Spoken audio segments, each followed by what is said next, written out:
Welcome to Lanterns Live, the only live stream YouTube channel dedicated solely to the Green Lantern universe. I'm Ralph, and once again, I am joined by Allison Troy, Hello. retro toy princess. Uh, Again, it's impossible to say like those 5 words in at any like brisk speed. It's not like a tongue. I didn't realize it was a tongue twister until people had to say it out loud. Mhm. When it's all in your head, it's fine. Yeah. You were on about a month ago. Yep. You said you had dropped off from comics, and we're looking to probably get back into it. And one of the things I suggested was Far Sector, which I believe you were like interested in. Um, Almost immediately when you Going, described it, yeah, I was like, that yeah. sounds perfect. Um, Because, and right. then like I think it was like the next day or 2 days later, you were like, I got it. Yep. I went and put it in It my was- Amazon cart right away because I mhm, am rural. There's no local store, and I wasn't sure I would get to a local store in a timely fashion. Ended yeah, up it worked out I did, but you never know in this right. day and age. Um, so I had it like within a day or two. I didn't start Which, it right away because I didn't have time set aside. I wanted to wait until I could like just sit and like I did not finish it in one sitting, but I got about halfway through it in one mhm. sitting. And then finished it. And then I've been flipping back through it in preparation for today. So Yeah, yeah. I had read it. I had read it when it came out. I should have probably jotted down the year, um, because I have a lot of questions about Far 19 Sector. 2019. Okay, so I know where we were in our Yeah. And I went and looked that up universe. because there were some references where I was like, huh, that's either It's very dated or very timely to the, like, well, that's the thing. Like, is it Tony Gilroy who did Andor was saying like, people are saying, "Oh, this is such a timely story," and he yeah, was basically like, "Nope, history repeats itself," and yeah, so here's the it just happened to yeah. come at a time where things felt like the show. Um, so I again, I haven't read it since I guess 2019. Yeah. I forgot a lot about it. I remember really liking it, and I had them all downloaded on my iPad, and I was like, I should probably start reading these because I'm a really slow reader. Yeah. I really, really slow reader. So I downloaded them onto my iPad, and took them with me to my in-laws on Thanksgiving. And I figured if I'm sitting here and they're watching football or whatever, I'm not the biggest football fan. Like I Right. will watch it, but like if I this is a perfect opportunity for me to have my laptop or my iPad without like it connected to the internet, where like the only thing I could really do with my iPad is read these books. And I forgot how readable it was, and I got through 7 issues in however long we were there at the in-laws, which is for me is like crazy getting through that much. Because I remember it kind of being heavy stuff or socially aware. Uh, so I was like, oh, I feel like it's going to be a slog. I remember liking it, but I remembered it being like, oh, there's a lot of issues being tackled in this, and Right. it's probably going to take me forever to read. So if I could read a couple there, that's Yeah. great. I read more than half there, and then finished up today, the last 2 today, because again, I'm such a slow reader, and I forgot how,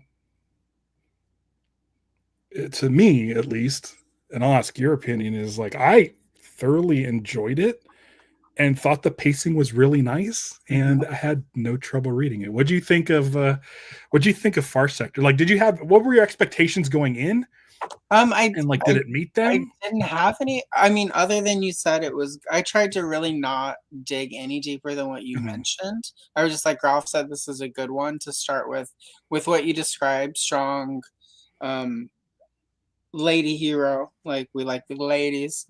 Um, Mhm. so I was like, and then you had mentioned she was black, so I was like, and she was written by people of color. I was like, I'm in because like that's um one of the things I do do recognize as part of why I got bored with comics was it was kind of the same old white guys writing all of them, and Yeah. everything felt really regurgitated to me. It always felt like we were doing the same thing. So like when we get people who aren't like that in there, I get some new, not necessarily new stories because there are quote unquote no new stories, Right. but there's a new flavor to it, Mhm. and so this was actually perfect. The first thing, as soon as I was like 2 or 3 pages into it, it was giving me one of my favorite comics way back in the day was Green Lantern Mosaic, where John Stewart's on like the big mosaic planet. Right. And it not like oh they're doing that again, but it was a it felt like okay because I really liked it. Was a very uneven comic. It's not Mhm. a great comic, but Mosaic's a really readable and enjoyable and interesting comic. And so right from the beginning, I'm like, okay, I like sort of this genre of Green Lantern where it's completely alien. There's not Earth in it other than the hero. And so I was really into that. The other thing that from the get go, well, two things. My first, literally, but when I finished the equivalent of the first issue in here, I wrote mosaic vibes in a really good way. Who is she? I don't care. That's perfect. I liked that Yeah. she was, as far as I know, wasn't existing before this story. She wasn't. And but even if she had been, like, I felt like they gave us enough that if you had never encountered her, you wouldn't care. Like Right. she feels from these first few pages really like like she's a really well-rounded character throughout. Mhm. Like she doesn't have new character syndrome you sometimes get with comics where it's like they don't really necessarily jump out. Like she feels fully formed. Like, Mhm. you know, she's a brand That's new good. character, but she could have like 30 years of history that this writer was drawing from. So I really liked that. But also it didn't That's matter that I haven't mhm. read 30 years of her. That's really good because the thing is, when I started rereading it, I'm like, oh man, they're throwing a lot of weird things in there, like alien character names have a bizarre like structure. Yeah. The world is completely disorienting, Yeah. and it's supposed to be that. Like I Yeah. know it's supposed to be that, and here's a character that's kind of just plopped into this world, and I was like, oh man, it reads like she's had like you know Yeah. years of continuity behind her, and Yeah. I was almost afraid. Like I'm like, oh man, I hope this isn't confusing Mm-mm. for anybody reading it. But as I got to like, by the time I got like to the second issue, I was like, oh, I get it. I'm She's I'm well, yeah. She's really grounded. The story is the world around her isn't, but that's for right. me that was a part of the overall narrative. This is not a grounded world because of the emotion Yeah. blocker thing. So like for me it works because even though um the history we get, you know, her history that we get like is obviously not traumatic. It's not a traumatic history. She doesn't have like Right. trauma, but she has like stuff to get over. But she's still Mhm. really like grounded. She's really like her sense of identity, like her sense of self. I really love that she's not sometimes especially with I'm going to say this is partly because this is a female hero written by a woman. We don't get the oh my god, I don't know who I am. Like Right. there's none of that with her. There's some like wow, this is messed up. I don't know what I'm doing, but it's Mhm. not from a place of oh my god, let me twirl my hair. What do I do? Like it felt it was real. Like it was a real sense of Good. like not uncertainty because she's not capable, uncertainty because the world around her is so alien. Yeah. So, I forgot the fact that she was a soldier as well as a cop. yeah, That was something that I completely forgot about because we do get some flashbacks and how she got the ring and stuff like that. yeah, Like meeting a guardian in a bar yeah, or a club, I thought was really interesting. Um, I think she's a great candidate for a Green Lantern. yeah. Like it was. I thought like this is really cool. Like I don't like it. Just it felt like N.K. Jemisin. I hope I said her name right. It felt like she Yeah. really thought this through and really like when she was creating when she was creating Joe, it felt like she really like put everything into her. Like she's just a Mhm. great character. Like she, It, yeah, it's like Pallas Athena. She arrives fully formed, like, yeah, but still mysterious enough that you want to read about her and figure out who she is. Like, right. And I like that she doesn't cry. She doesn't. She seems very like, even though she's new to being a Green Lantern, right. she understands what a Green Lantern is and what the Hmm. job entails, and she goes and does it. She speaks her mind. She doesn't like doubt her powers. Right. She has this unique ring that doesn't need to be recharged every 24 hours Yeah. like a regular Green Lantern. It has like one set timeline, and she has to make sure that doesn't go past zero or dip below zero. And so it's never really a hindrance. I like that she understands that rule Yeah. and is like, hey, listen, I'm gonna just like chill out being a Green Lantern while this thing gets some more juice so Yeah. that she could really like unleash it when she needs it. Yeah. She feels like she's in complete control of what she's doing. There's never any sort of relationship she has with like Ron. Sizzin Yeah. and Marth, and it's Yeah. she's Marth. in control of that. She's never really like abused, or she isn't. I mean, Right. she's like like she's treated shitty because they're maybe shitty people, but it's Well, not it's they're not like a treated. big character thing. Well, it's more that they're not always. They look down on her because of her emotion, right? Which is Right. ironic when where we get to at the end of the story, like their lack Yeah. of emotion and their desire to like keep the lack of Feel. emotion, like creates a lot of a lot of badness. So like, Yeah. um, let's see. I really thought it was interesting how this society has this emotion exploit, which Mm. basically makes everybody like have no feelings. Well, And I sort of like that they played. It felt like Star Trek. I mean, like Star. I mean, you can't really talk sci-fi without sort of bringing right, things like Star Trek and Star Wars in. With Star Trek, it's always, Spock is very cold and emotionless, and he's kind of mhm, like whenever that element was introduced, I thought, okay, like so it's supposedly a planet full of Spocks, right. like, and we're But gonna play with that, and then the fact that we get as much as you can in a comic, we get like the actual effects of what it would be like to be an emotionless race. and what I like about it too is everybody's aware that Joe has emotion. She doesn't Yeah, have this exploit, this blocker yeah, in it, and they all seem cool with it. Some of them are like, yeah, I don't know if you're probably the best person to be here, right. but for the most part, you can tell that a lot of people are curious about it and Hmm. curious about her and how she's able to make her way through life feeling emotion. I really enjoy the relationships, the more I guess romantic relationships. Hmm. She feels very in control of everything. It's not like she falls in love with someone and all of a sudden she's getting manipulated or anything. She's Right. very um a part of a relationship. Like I have a relationship with my wife. We've been together for 26 years, and it's never been like, it's always just been like a team. It's always been like, Yeah. you know, you have conversations and you do these things together as a team.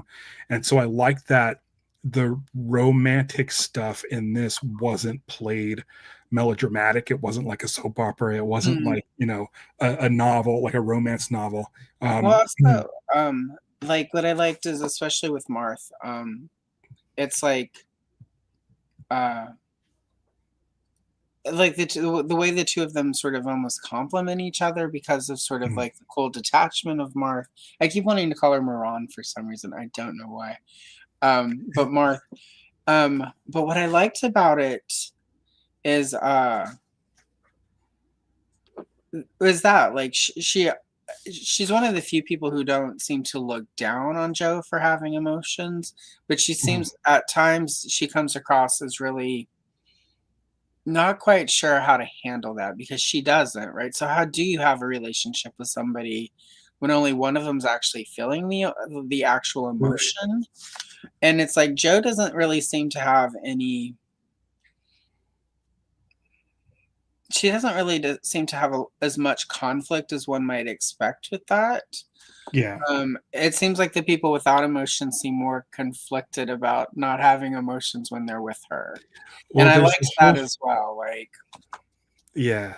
There's the whole thing where like you see it in politics where um when a woman runs for office, a lot of news or mm, you hear it on the news, like yeah, a lot of opponents will say that women are too emotional they're too emotional, for right? office and stuff.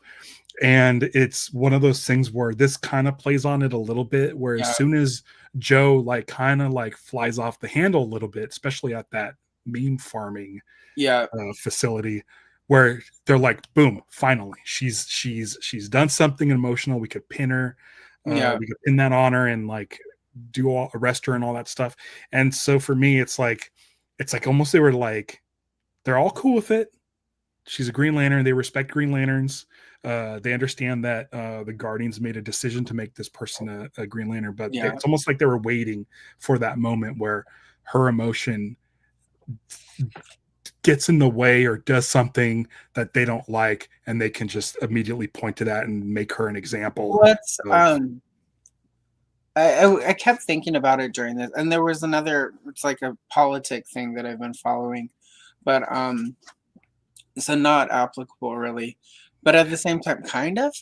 Um, where it's like that quote from Jurassic Park: "Nature finds a way," because they originally, like Yeah, genetically alter all the dinosaurs to not be able, like to not be able to yeah, reproduce, but they do anyway because nature finds a way. And it's kind of, I kept thinking that as they're going through it, it's, yeah, I mean, technically they're having to use a drug to turn it off, but at the same time, like there are times even people who aren't taking the drugs say things where it's like you can tell that like you said, they're curious about her having emotions, but you can also get and of course that plays out here politically the way things go, but you get the sense that everyone here is either afraid of having emotions because of sort of what happened once upon a time, yeah. or like they're very curious about like what it would be like to feel more.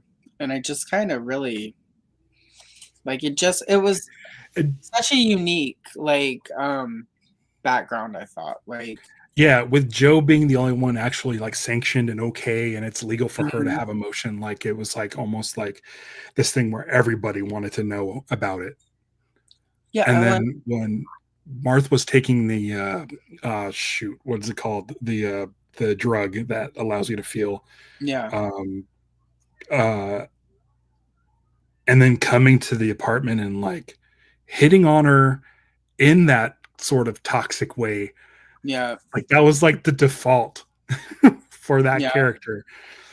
Um getting like freshly getting emotions for the first time and like not being able to deal with it whatsoever. Um, Right. that's one of the things I put on like Attack of the Clones. People rip on that movie and say Anakin's so awkward and he's such a bad actor. But I always, for me, in my head canon, say he's been a Jedi his whole life and he's awkward. He's an awkward teen and doesn't know Anakin how to should, handle right. these new emotions that he's feeling. Anakin, yeah, And that's Anakin should be awkward.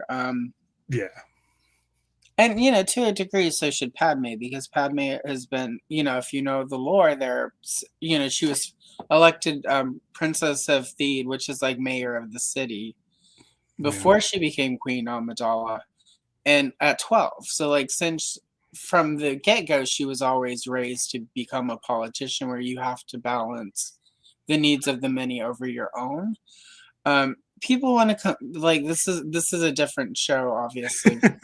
that's fine. But if you ever want to talk the bad romance, like and as long as we both agree that it's the Lucas writing there that made that one fall flat, we're good. So Yeah, I totally get all that. But when it comes to like enjoying the movie without being distracted, I came up with that just yeah, because I'm like, that'll help me get through this. right, I yeah, need to remember he's an awkward teen in the yeah, galaxy, yeah, who's been hanging out with basically a religious cult pretty much. since he was like 9, you know. And there's that one girl he remembers from way back when, and he's Yeah. like, yeah, The yeah, Angels of that, Viego. Um, yeah, the other thing I wrote, and this was really early on, I liked how dense this story was. Um, I thought I had missed, sort of the chapter, i.e., issue break, but here it's like a chapter break. I thought I had missed it when I was reading the first one because it's such a dense story and a lot of comic. I don't know if this is common for comics now or not, but it was really. It felt. It took me a while to read it, which was great because mhm, when I got to the end of my comics back in the day, um, I could sit and read like my stack of 15 to 30 books, depending on which, what was released that week. I could read mhm, it like in 3 hours because it yeah, was just done like that, right? Because everyone was writing for trades. This took me, like it took 2 times to to sit down to read to right, finish this. And it was just like it's dense. It's dense the way I remember comic books being back in the day, which is one of the mhm, things I have missed. Is like where even if it's a single issue of an ongoing story, you sit down, you get that chunk of time where it's like the story is dense. You're feeling very full at the end of the issue, yeah. even if there's a cliffhanger or if it's to be continued. And I really felt that here. Like I felt like, again, All the technically not cliffhangers, I think, are good really good. cliffhangers, but like Yeah, also it's just so dense. Like when there was a cliffhanger, it was also like I could imagine if I had read this monthly when it came out, that one, it would be frustrating to have to wait. But on the other hand, it would also be like, okay, now I can sort of decompress and like take this all in.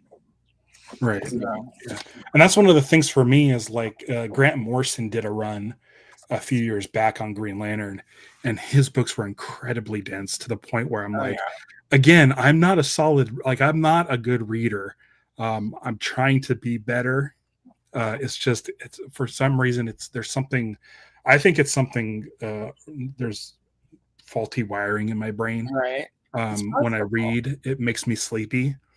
Um, and it's so like for me, I was very surprised that I was able actually did this in basically the first half in one sitting, Hmm. um, considering how dense it was. It's And I chalk it up, and listen, this, nothing against the writing, but also the artwork is fucking incredible. it's really good Uh, art. I love the and art. so it keeps my interest because I can't wait to see what's on the next page. One of the things that I absolutely love is the consistency in the art.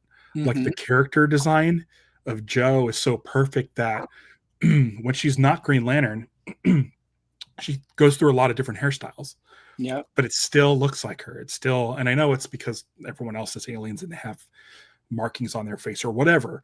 But it was the like, as far as I'm concerned, this book is perfect when it comes to layout and lettering and Oh yeah. storytelling. Like it's a perfect, every page is set up so perfectly. There's never a moment where I read something and then have to go back to a previous panel to sort of catch my bearings. Um, it's Well, laid the out art. very I mean, concisely. the artist actually like it feels like and this goes into what you said. It feels like the artist actually designed characters and gave each of them unique faces, because Yeah, even without like markings on them or whatever, the characters still, like, they all have a distinct nose, they have a distinct, their lips are different, like there isn't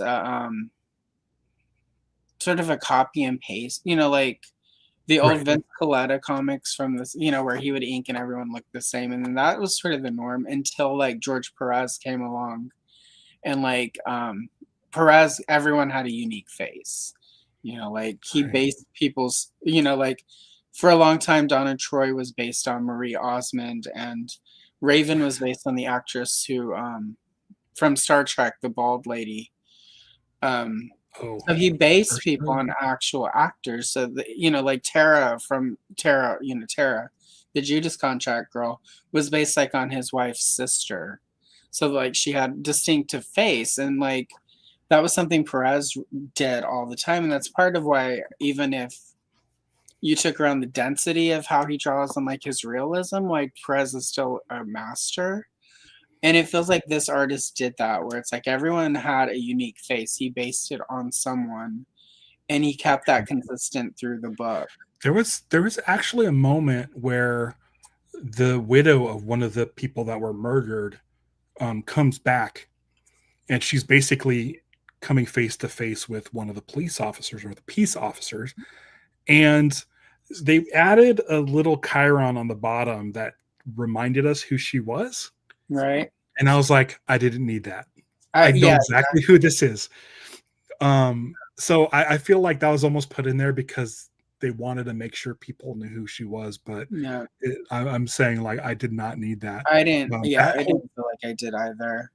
that whole little storyline, that subplot of the protesters, the peaceful protesters, the peace officers, the massacre, Right. and then her at the end joining with the peace officers to stop like the government. Right. It's like it's kind of what I hope when I see these these images on the news of these peaceful protests with the cops, and then also like there's ICE involved, and it's like, man, if those cops could just hang out with the protesters who are they're there to protect and serve these people. If these two got together against ICE, like that's what it felt like. And I'm like, this is so relevant to now as opposed to 2019. Well, 2019 though, it was written sort of during the early days of the Black Lives Matter movement. So right. So obviously but that's funny because I thought like, that's why I was like, well, when was this written? Because some of this is reminding me of the Black Lives Matter protests. But of course, still relevant to today because we're still protesting and, getting out there on weekends when they're talking about genocide. It's political parties. It's the groups. This has 3 groups of people that are just like infighting, and it all just continues to ring true.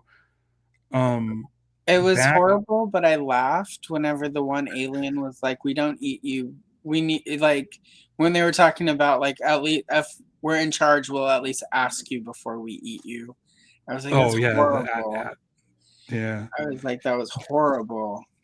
I'm so like, and then I thought of politics. And I'm like, well, the thing with politics is it doesn't change, and I realize this because during lockdown, we were just binging old 80s sitcoms and stuff. We rewatched like The Nanny and Bosom Buddies, and we rewatched everything. One of the shows we rewatched was Head of the Class, and literally every episode tackled some social issue that's still happening now. And I'm like, this show's from like 30, 40 years ago, and nothing's changed.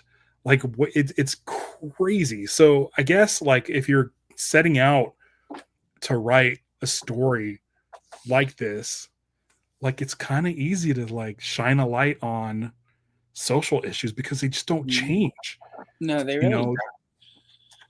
If you go back and read like the first issue with like Jon Stewart and Hard Traveling Heroes with Hal and Ollie, like a lot of that stuff that they were tackling is like happening all over again. Yeah. The way like this tackles like not only politics and like genocide and police, but it also tackles like relationships, and it tackles like social media. like that was the thing when they're like trying to like collect memes because nobody has emotions, that nobody can create a meme. So like there's this whole thing where they want to like collect old memes, but now with people with this, it's called shut off, this drug, and they and these people are taking this drug that's giving them emotions. They're like, oh man, we can exploit this Right. to create stuff for us to make money, and they're doing it shady. Like they they told Joe that it was gonna be all these are volunteers. Everybody Right. volunteered to do this, but it clearly was not, and they were Right. holding people hostage. And it's like sweatshops. So this somehow in these 12 issues they were able to tackle like almost every single social Well, issue. but what? Yeah, and but I also thought it was really clever because it's set like in far space in this very alien world. I think for the people who are trying to sort of escape politics, and get away from it, like I think it's really easy to read this without adding that context to it if you don't want that. And for the people who like, I don't think about politics, or I don't mean them. I mean the people who like are out there like protesting or are fighting or for rights or whatever, to be able to read this and get sort of like that worldview still, but also be able to sort of escape it and get into a really cool alien world with like gorgeous art. Like it Yeah. sort of I feel like functions that way too, because even though that sort of kept like pinging for me, I was able to completely at points just detach and enjoy this for like comic book goodness. Like Yeah. this was the perfect suggestion, Ralph. Like this was exactly Which for me, this is I think hands down, in my opinion, the best Green Lantern story since Blackest Night. Jeff Johns back in like 2008, yeah. 2010 or whatever. And I don't say Well, that lightly. Like it's so good. I It's think such a good story. and I don't want to be sacrilege. I think I liked this better than Blackest Night Oh yeah. because it's self-contained. Like I Mhm. enjoyed that I don't need to go read 30,000 other comics to get the Exactly. full story, or I haven't needed to be reading 10 comics. And I did but and there are a couple advertised in here of the other the compact comics. And I was looking at those and I looked at a few when I was able to pop into the while my dumplings were cooking. At the because in Portland there are a couple food carts. There's one by this comic shop called Cosmic Monkey, and my dumplings were cooking when I for dinner at the food cart, and I'm like, Cosmic Monkey's right there. Let me just run in. And of course, everything they had left for the compact comics was like Watchmen and V for Vendetta and Right. Wonder Woman, Earth stuff I already had. Like the Catwoman one, I've got Hush, I've got most of that in single issues from Yeah. back in the day.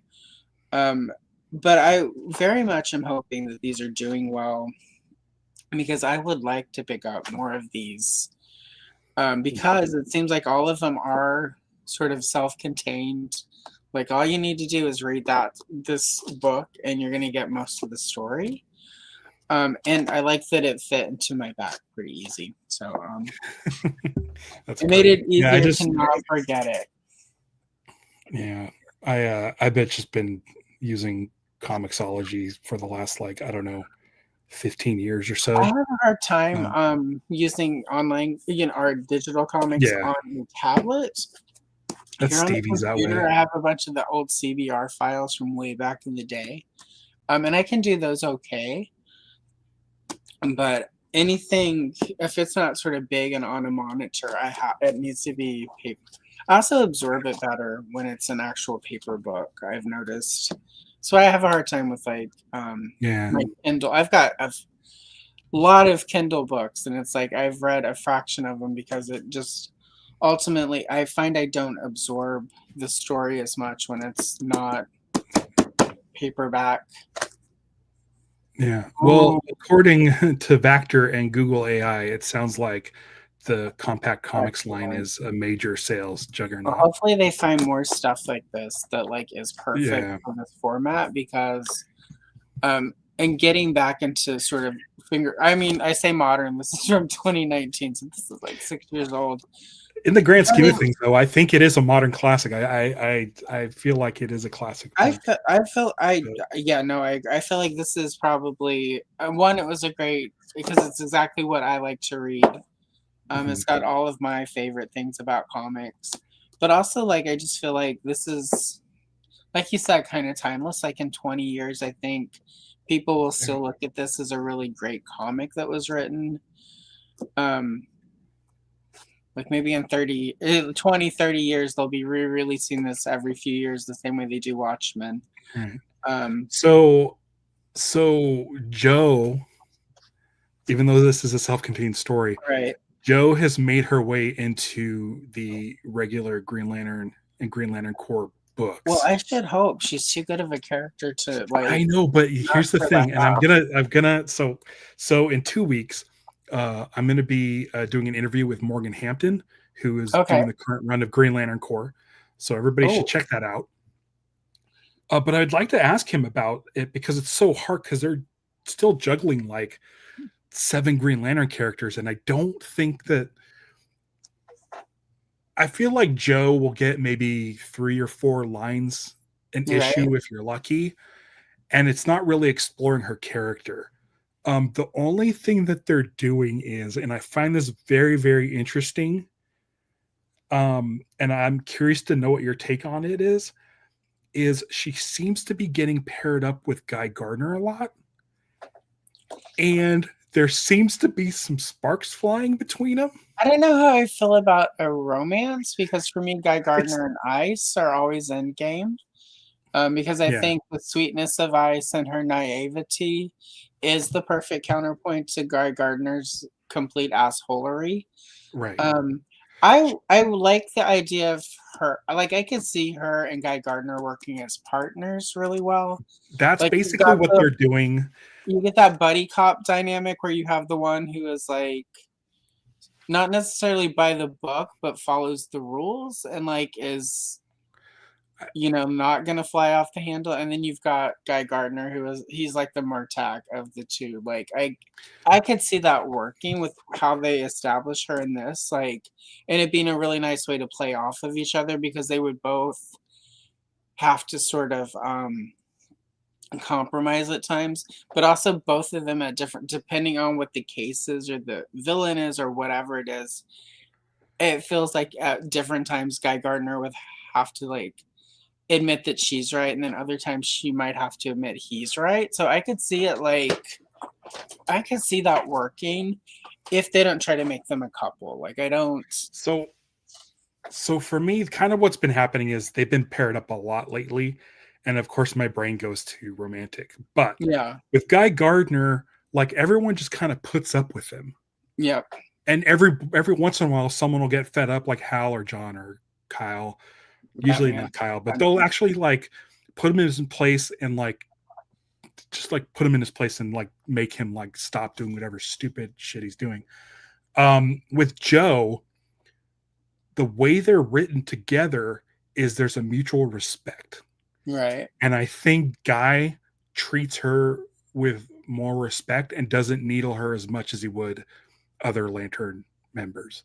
I think probably because she was a soldier and a cop. I think the current continuity is that Guy Gardner is a former cop. Right. But there's something there. I definitely like them together, and I can't wait to find out more because I'm like, I kind of want, I don't know. This is stupid. I want them both to be happy. Right. Like, I want Joe to be so happy. And I'm just hoping like it doesn't necessarily need to be romantic, but there was something in Sam Humphrey's run of Green Lanterns where I really didn't care for Simon Baz that much, but his relationship with Jessica was really, really, really well written. And I like to watch them two flourish as a team. And so I'm hoping that kind of happens with these two. I think it's an interesting dynamic because Joe definitely doesn't take shit from anybody. And she's in control of what she says and what she does. And you can tell she's thinking of all the angles and knows how to deal with situations. Like just seeing her in the council room with the three different counselors. Yeah. She never once got flustered by, like she got like she was mad at them, but she would tell them that they're being Well, I also, and sort of speaking of that, she did a pretty good job of navigating it. I also like, and again, this is one of the tropes. Um, I'm glad it became a trope, but I'm also like glad we're working past sort of it as a trope. I'm glad they never like strong, powerful femaled her, where it's Mhm. like she's a strong, powerful woman. Obviously she is, but like she actually they just show us that she's a powerful character and she's strong. Like it's never told to us. We see her as Her, fully capable superhero, Green right. Lantern. She's never Like, doubting her power. She knows exactly what mhm. she has and how to deal with the situation. Well, and Any even in sort the, of inner monologue where she messes up, it's yeah, usually like, shit, I'm smarter than this. yeah, and I liked Shouldn't that have a done lot. that. I liked Yeah. that they never turned her into like a stereotypical woman hero. And she just got to be a really kick-ass hero. Mm. Um, let me see if I had any other big notes. I And it's a like. happy ending, which I thought was interesting. I liked that, and I thought that's what made it work really well as sort of the compact. Because again, I got a complete story. If Yeah. there is never, as far as I know, this could be the only story Joe is ever in, and if so, you get a complete story. She has a complete character arc in here, and you're good. Um, I'm glad that there's more stuff with her, but I also like again because of where I'm at with coming back to modern comics. I really appreciated that I could read this, set it down, have this great comic experience, and wonder what happened to her. But I'm not going to feel like I now have to go buy 17 comics Right. and I didn't get a complete ending. And I didn't get, obviously there's a like, Yeah. well, what happens on, the planet now that they can feel things? There's a story to be had, but it's not. It kind of leaves you with a little bit of hope. It leaves you with like promise for both more story, but Mm. also promise that the characters will succeed, even if you never read about them again. So like I Yeah. liked, and again, this is sort of where I am. There are other people who are going to be like, no, we need 37 more issues right away, and that I love that for them. That's just not where I am. What was the other thing? My only other note was I liked because we get chapter breaks right between where the issues would be. Right. I thought they were really clever, and really smart about sort of the recap parts. You get a little Oh bit of a yeah. recap through story, but you also get sort of this page that sort of Right. does the overview. And if I had say picked up issue 3 of this in a comic store because of the cool covers, I would have been really grateful for that. Yeah. Because picked up Absolute Wonder Woman over the weekend, just 2 issues to try it out to decide if I want to buy a trade. And I was so confused by why Wonder Woman is so dark and edgy. And I complained to somebody, and they're like, "Oh no, it's the dark side universe. Everyone's dark and edgy." And I'm like, "Okay, Yeah. I'm fine now because now I know." I started reading Absolute Green Lantern. You can watch those 2 episodes on this I channel. want to check it out. Once they come out on trade, I will end up finishing them up. But it was one of those things where it's like Joe is the main character in that book, but it's a Yeah. different version of her. Okay. She works at some factory with John and Hal, and it's like so weird where I'm Yeah. just like, I don't get it. I don't know what it's for. And I understand it's Elseworlds, Yeah. but I'd rather like time because the art's good and the writing's fine. What? I just wish it was more. I wish they would do more stuff like this. That's how I felt with the Wonder Woman. I loved the characterization the writer was giving her. Like it felt like Mm, Wonder Woman, like because often Wonder Woman doesn't feel like Wonder Woman. I'm like, I just don't want her to be in hell. Cersei's not her mom. yeah. Why? And then people are like Dark Side World. I'm like, okay, fine. But I've also been picking up the Tom King Wonder Woman. And I know people hate Tom King. Right. It's a discussion for another time. I don't hate his writing. I just don't feel like he's a good Wonder Woman. I'm a huge fan of the old cheesy Wonder Woman villains. And some of the issues I picked up had Mouse Man, who is one of the cheesiest, stupidest Wonder Woman villains ever. He's like a tiny man dressed like a mouse. That's all he's got. And sometimes he can control mice. I it's fun, and of course the like 5 or 6 issues I picked up of Wonder Woman had Mouse Man in it, so I'm like, okay, I'm invested. I liked what he's doing with Mouse Man, but his Wonder Woman is terrible. Like it doesn't feel like Diana. Whereas the Dark Side Wonder Woman, the 2 issues I read, I'm like, this feels like Wonder Woman. Why can't we, like Tom King, you come over here, and I think it's Kelly Thompson, you come over here, like let's trade. And unfortunately, it just didn't work. See, and Vector likes Tom King, and that's cool. Yeah, I haven't read Tom People are King, hit or and miss. I'm not a big writer, but he is the third person running Lanterns, the series.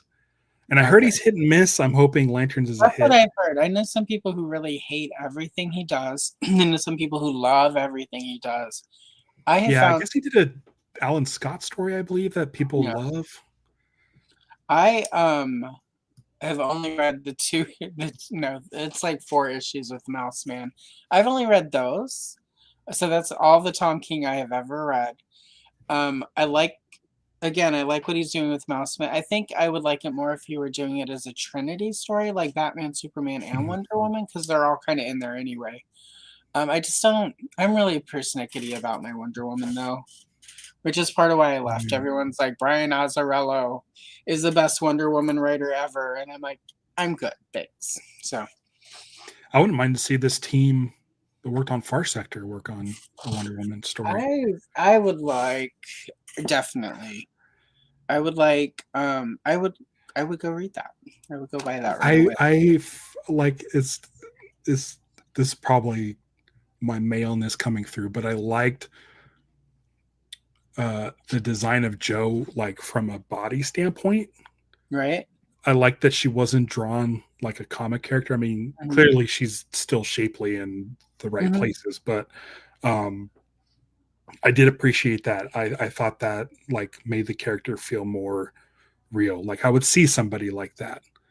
Her hips don't lie. Let's say that. No, Her hips do not no, lie. Well, but I no. like. But again, that like there are a lot of sexy people in this book, but they're realistically sexy people. They don't have weird. Yeah. None of them are like razor. I mean, like one of the alien species look like they're super skinny, but I think that's just the design of that alien species. Yeah. It's not. But I like like she doesn't have she doesn't have the thong up her butt syndrome. Like she's got the outfit. I love the outfit. I love how like the mask is almost like if you were to turn that, like give her purple visors and then make her costume all black and then give her a different symbol, that could be a Catwoman redesign. I like how like you could throw a few things on it and it could work as a Harley Quinn redesign. It's just a very good design of a costume. Like it's really good. Like I think bottom, even the lettering, it's so nice and clean and precise. This is a beautifully put together comic book. Like it really is. I almost want to get like an actual like physical copy of it. I'm telling it's especially like let me find the pages because I know things are beautiful on the computer and stuff, but like the scene at the end in the picnic, right? They're having a picnic piece. Yeah. So I don't know how good my camera here is because this is not the one I would use for coloring or anything.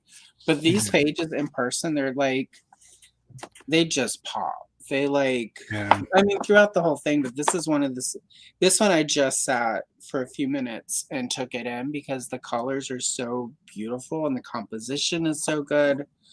Like, this is just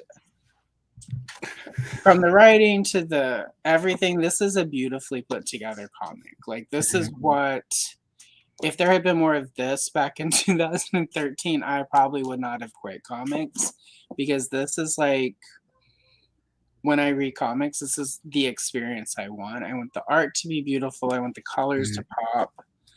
I want an engaging story that doesn't feel like every other story. And I want something that's a little different. Like Yeah. obviously there's only so many stories, as I think I've mentioned a time or two, but like there's enough different in this that it doesn't feel like I've experienced that story. And again, I did, like I said, I liked that there was sort of that almost echo of John Stewart Mosaic, like Which because that to me was a really cool comic. So I like that okay. they took that sort of alien world concept with the Green Lantern and put it. So with Mosaic, I downloaded on Comixology years ago, like the first, I think, like 5 issues, Yeah, and I started reading it. And then I had to go purchase the rest of them on Comixology, and they weren't available. right. And That then, right. so then the same thing happened with Green Lantern, the series that started in 1990 with Green Lantern 1. Um, for some reason, I had downloaded like every issue at some point, with the exception of issue 13. And I Yeah. went to go download issue 13 so I can, fill in that gap. Wasn't available on Comixology. And when I went to the Kindle store, and I know Amazon's evil and stuff, but when I went to the Kindle store, like all of those books, Green Lantern issue 1 through 50 were not available to buy. I just happened, I had purchased those already, so it was grandfathered into my account. Yeah. But you can no longer get those issues or Mosaic. They have been pulled from Comixology and the Kindle, and there's a reason why. And I'm actually talking about that on Monday. I'm doing a member live stream on my channel, so it's a little bit of a plug. But the writer of that book, Gerard Jones, Yeah. went to prison because they found stuff on his hard drive. Oh, good God, yes. So it's a crazy, like it's a bad, I it's wonder if that's bad why they news. pulled it. Just So because I of, believe that's the reason why they pulled it. And so now I can't finish reading Mosaic. And so I'm going to have a whole conversation with members of the channel and members of my Patreon about artist versus art, and like, what do you like? How do you deal with this stuff? oh God, he And did a so bunch it's not a fun topic, stuff but too. it's bad. It's Yeah. really, really bad. And it sucks because it's happening to like my favorite characters. You know, but I'll tell you this. Here's some good stuff. Vactor mentions, if you like this, he highly recommends DC The New Frontier. It's the Justice League New Frontier Darwin Cook book, which I think I mentioned to you last time. Yeah, you the one did. that takes place between Golden Age and Yeah. Silver Age, and it puts in real world events. And then Supergirl, Woman of Tomorrow. Okay. But that's by Tom King. Well, So that's what the Supergirl is one of my characters. Like as a kid, I think I told you the story when I was here last time that my dad would bring home the comics from 7-Eleven. Right. Supergirl often came home because they didn't sell as well as regular. When I went to see Superman the movie, I'm like, where's his cousin? Like, he's not in this whole movie by himself, is he? Because I didn't understand that. Because Supergirl, Lois Lane, Jimmy Olsen were always in Superman families, so Superman's a supporting character. I was 3, so. But yeah, no, that I will try. Yeah, and they're both available in Compact Comics, is why he's also recommending. Yeah, no, that I will. Like I said, I read the Tom King a couple issues of the Wonder Woman, and I liked what he did with Mouseman. I just didn't like his Wonder Woman. Supergirl and Wonder Woman, contrary to what some writers might think, are different characters. So I might like his take on, because it's a strong woman who can beat people up. And I guess that the Supergirl movie coming out next summer, I believe, is heavily based on that book. Okay, well, I will check it out then. That way I can know the 411 before. Yeah. Thank you. I might actually read that as well. I'll probably just download it from the ebook corporation. But I have to go back up to Portland later this month for work, dinner, holiday stuff. And I will be by 2 different of the best comic book stores in the world. Excalibur Portland, shout out. They're not listening, but anyone who listens to this, if you're in Portland, find Excalibur. They were established in 1974. They're still open, and they're still run by the same family who started them. That's great. Ask for Debbie. She's your girl. She'll hook you up. If I'm ever up there. If you're ever up in Portland, let me know. I will drive like the 6 hours up to Portland, and we will go get comics and like food and like be nerds. So yeah, I might actually see if I can get these. If I get DC New Frontier and Supergirl, Women of Tomorrow, and these compact comics, I think Stevie would read those. Yeah. And then I would piggyback on that. That might be a good thing. She has issue reading comic books digitally as well. I would love to do it. Like, it would be so much more compact. Yeah. I've got like 32 long boxes over on the other side of my shelves that I'm still going through. I've got a ton of Green Lantern too. So future episode, as I start going through my old Green Lantern stuff and cataloging it, I might reread it. So maybe we can do some vintage. Yeah. I set up a playlist. I set up a playlist that's called the Green Lantern Classics, where this one I put in there in that because I don't need a Far Sector playlist. Yeah. But I did like Showcase 22. I think I want to do either Showcase 23 and 4 or do like Silver Age Green Lantern 1, or when Lantern starts picking up, do what was it, Green Lantern 1, Green Lantern 75, the first appearance of John Stewart. I think that's the issue number. I could be wrong. Yeah.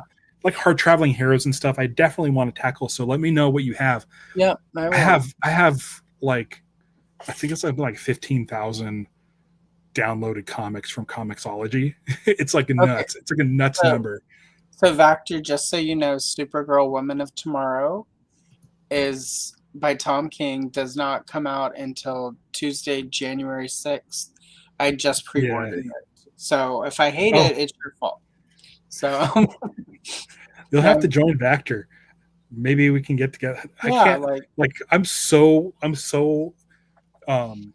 I'm being very anal about this channel being that's fine. Green Lantern. But New Frontier,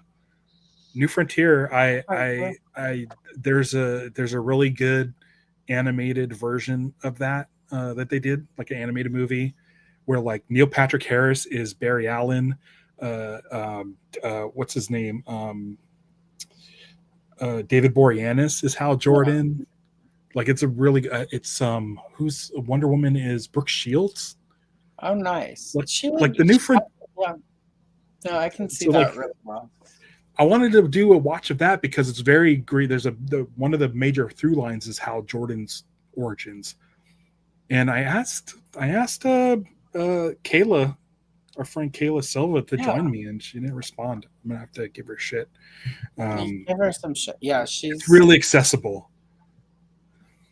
So New Frontier, I just I put in my cart to order on Friday when I have to do my like cats, like my action. The only time I order from Amazon is once a month for certain supplies we can't get locally. So yes, but so I put in the cart to order it. That's awesome. That's basically like what you did with the Far Sector, because it was like 2 days later or something. Yeah, you sent me the picture. I was like, oh my gosh, she really did it. I literally put it in my cart, and then as soon as it was like cat supply order day, I pulled it. And because for whatever reason, when I ordered it lined up with when things were going out, it was here. And usually it takes 2 or 3 days because we're pretty far out from all the distribution centers now. I mean, before, when I lived in Portland, we were a couple blocks because Matt used to work there. So like, I would order something at 6 a.m. and at 9:30 they would be knocking on the door to leave it on our stoop. So like, I miss that kind of, but also I order less stuff now and buy from local people. So yeah, Todd CE asks, Green Lantern only here? It's true, Todd. I'll tackle red lanterns and orange lanterns and all the other colors, but basically like anything lantern. I feel like New Frontier is so Hal Jordan heavy that I count it. So I definitely do that. I think there's some stories, like Justice League stories, that you could probably get away with because they are lantern-ish. Yeah, I've been doing the current run is of Green Lantern, or not Green Lantern, Justice League Red, which is where Simon Baz has been hanging out. Yeah. So I that's like, got a little bit of him because he's came with the New 52. right. I liked him. I didn't stick around long enough to get more of him. He wasn't. I didn't like him enough to stay in the comics. It just no knock on Simon Baz. He just I had too much going on. I mean, listen, there's like I think right now there's something like 7 Earth Lanterns. Yeah, and it's just like I mean, someone's got to be like, you can't have your full attention on that, which is why I'm excited to have Morgan Hampton on, is because he has to juggle all of them. He has to juggle all of them, and I'm curious to know like where he decides who he would rather like showcase. And right now he's really showcasing John Stewart, and so in 1 week I'll be talking about Green Lantern Corps number 11 with Vector. He's going to be in here. Excellent. And then a week after that, Morgan asked, he actually requested to be on the show specifically after Green Lantern Corps 11. So I'm really excited to see what happens in that book and that. We're going to get going pretty soon here. I actually have another podcast. I'm going to be a guest in like an hour, and I got to get dinner going. But Derek Hoover asks before it bounces for dinner, Ralph, Last Will and Testament of Hal Jordan, have you read it? And if so, thoughts? I think, yeah. I think I've read it. It's been so long. I don't know the titles of things. So if it was within a run of something, chances are I read it. I'll have to look it up. Uh-oh. Kayla's ears were ringing. She said she heard someone was giving her shit. Who told you that I was giving you shit? Yeah. Who's Kayla's listening. She's just not answering. Kayla, I sent you a text message like in August.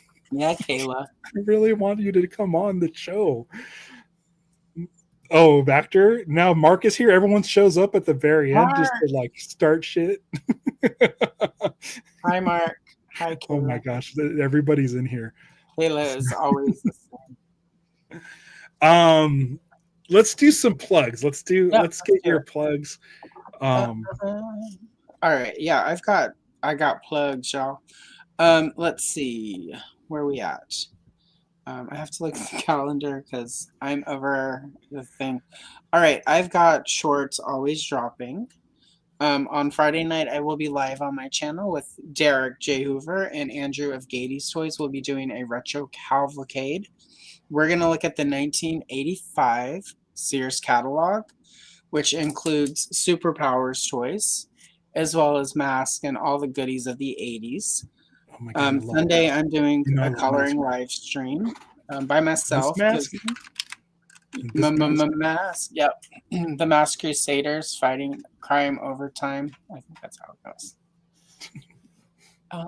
Yeah. Secret Raiders. Yep, that mask. So there's some mask in there. We're gonna do that. And then Sunday I've got a solo live stream. I can't remember what I said I was gonna call it. I have to go look.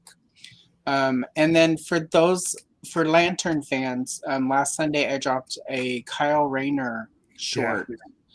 That was a lot of fun to do because Kyle was technically my Green Lantern, even though I knew Hal Jordan. Like, Kyle was the first new Lantern that they introduced during my comics reading phase, so he was really cool that way. So, Jack in the Box toy from like the 90s. Yeah, Kyle. Total. Yeah, we'll get Ralph. Ralph and I have been trying to line up for a Sunday for a long time, and just. Yeah, that's when I play Fireball Island with the boys. He's playing, so we'll figure it out. We also have talked about pre-record. Now I'm getting text messages from Kayla. Yeah. She said, how did I miss this? I don't know. Exactly. She's giving you the cold shoulder. Exactly. Kayla. So anyway, I've got stuff always happening on my channel because I like to overextend myself and make content. So Yeah. if you're listening to this and most of the people in chat today know the channel and have either been on it or watched it or commented. We love you all. But if you're one of the new people, check my channel out. There's all kinds of 80s, 90s, and early 2000s now. Goodness. Because we old. I realized the other day things that came out in 2005 are vintage now. Because vintage is 20 years or older. We were watching a Lawrence Welk show from like a Thanksgiving, like 1970, like, or 1969 or 71 or something. And I was like, man, that was only like 5 or 6 years before I was born. And like 5 and 6 years is nothing. And it looks so old. Yeah. And then I realized I'm so old. I'm so old. No, it's true. As you get older, things look older. And it goes fast. Like how everything from the 90s, all of the TV shows and stuff have that that weird grainy thing that like they just look old. I'm like, why? Did they look like that when we watched them? It's like, no, it's just over time film degrades. So yeah. We have CRT eyes. Our eyes are like CRT right? TV. I didn't always wear glasses to read. And the first time I saw a DVD and I paused the DVD, I could not believe what my eyes were seeing. It was so crisp and clear. I was like, holy cow, this will never get better. And that's like standard definition now. Not at all like with VHS where you had those rolling bars of static or it was super blurry. Or I've been playing Metroid on my analog pocket, and Metroid Prime 4 comes out tomorrow, and I've been watching like 4K video reviews on it, and I'm like, holy cow, this is like... My uncle had the Pong machine, the first video game at home. I have a Magnavox 200. We all marveled at like, wow, look at the video game at your house. Yeah. No. Anyway. Oh my gosh, I was playing the Atari 2600 version on this. Right here. Andrew, have you read this? You need to read this. It was really good. It was really good, Andrew. Read it. Yeah. All righty. I think I'm ready to get out of here. I seriously have I've got a podcast to be on. I'm excited about talking about movies. And I'm gonna have some dinner. I made some goulash last night, and we're gonna have the leftovers today. It sounds delightful. All righty. Allison, thanks for joining me. Thanks for everybody for coming into the chat and giving us shit. We love you guys. We love you more than we love our luggage. Yeah. And I'll be, again, members. If you're a member of either the Casino Skunk Secret Society, which is my personal Patreon page, or a member of Lanterns Live, on Monday, I'll be doing a member-only live stream covering the disgraced Gerard Jones run of Green Lantern and how we should deal and think about it as a book moving forward. It's not the most fun. So if you're not around for that, Wednesday with Vactor talking about Green Lantern Corps 11, and then Morgan Hampton a week after. So excited. Great stuff coming up. And Allison, thanks again for joining me. Thank you. Thanks for having me. When you go through your GL books, let me know, and I'll go download them. We will figure it. Yeah, no, we'll do the thing and talk about old comics. Like us. Old comics. Thank you, everybody. Until next time, remember, beware my podcast. It's Lanterns Live. Bye.